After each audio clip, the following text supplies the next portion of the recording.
নমস্কার, মাই স্পেশালসের একটা সুন্দর ব্লগ নিয়ে আমি সংহিতা আবার চলে এসেছি। সবাই কেমন আছেন বলুন। আজকের ব্লগটা কিন্তু গত বছরে তোলা ব্লগ। আসলে এডিট করতে করতে এত দেরি হয়ে গেল, আপনারা অবশ্য দেখলেই বুঝতে পারবেন সেটা। কারণগুলো না হয় পরেই বলছি, আর বেশি কথা বাড়াবো না। এই দেখো কি সুন্দর পাড়াতে লাইট লাগিয়েছে, সন্ধেবেলায় লাইটগুলো জ্বলবে, প্যান্ডেল হয়েছে দেখেছো। চলো চলো চলো তাড়াতাড়ি চলো, রোদ্দুর প্রচণ্ড। বুঝতেই পাচ্ছেন জিয়ানের আজকে মারাত্মক আনন্দ। টালিগঞ্জে যাচ্ছি আর সামনেই তো দুর্গাপুজো। আর আমাদের এই পাড়াতেও প্যান্ডেল ট্যান্ডেল শুরু হয়ে গেছে, দেখতেই পাচ্ছেন খুটখাট আওয়াজ।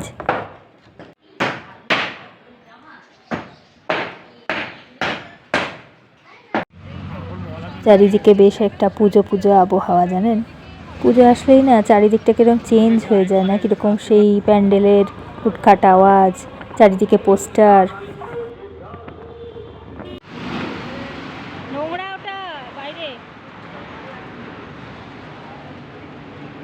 আপনারা তো জানেনই, এতদিন এতবার দেখেছেন যে এটা আমাদের মেট্রো স্টেশন, আর এখান থেকে অনেক হেঁটে মানে বেশ খানিকটা হাঁটতে হয়। এটাই একটা বিরক্তিকর ব্যাপার। যাই হোক, যা বলছিলাম আর কি, সেই পুজো আসলেই কীরকম পরিবেশটা চেঞ্জ হয়ে যায় না একটা। আর কলকাতা ছেড়ে কী করে মানুষ অন্য জায়গায় গিয়ে পুজোর সময় থাকতে পারে, এটাই আমার কীরকম একটা আশ্চর্য লাগে। আর পুজোর সময় সেই চারিদিকে মাইকের আওয়াজ আর গান, সে তো মানে ছাড়া যায় না। অনেকে আবার দেখে খুব বিরক্ত হয় মাইকের গান টান শুনলে, হয়তো অসুস্থ শরীর টরীর খারাপ হবে যাদের, তাদের একটু প্রবলেম হয়। কিন্তু না, এগুলো ছাড়া কি বাঙালিদের দুর্গাপুজো হয় বলুন তো। এই দেখুন, এতগুলো শব্দের কথা বললাম আর দুর্গাপুজোর আসলটাই বলতে ভুলে গেলাম। ঢাকের আওয়াজ মিস করে গেলাম। যাই হোক, কথা বলতে বলতে প্রায় পৌঁছেই গেছি, কালীঘাটে এসে গেছে। কখন যে সময়টা কেটে গেল বুঝতেই পারলাম না। আমি কোনোবারই পুজোর সময় খুব একটা সেরকম প্ল্যানিং করে ঠাকুর দেখি না। তো আপনাদের কি কি প্ল্যানিং আছে আমাকে অবশ্যই জানাবেন। পুজোটা খুব ভালো করে এনজয় করুন, খুব ঘুরুন, খান দান, বেড়ান, ঠাকুর দেখুন। আর ওই দেখুন উত্তমবাবু রোদ্দুরের মধ্যে দাঁড়িয়ে রয়েছে, সেই ছোট্টবেলা থেকে দেখে আসছি। আগে অবশ্য কালো রং ছিল। এগিয়ে যাও, তুমি এগিয়ে যাও, এগো।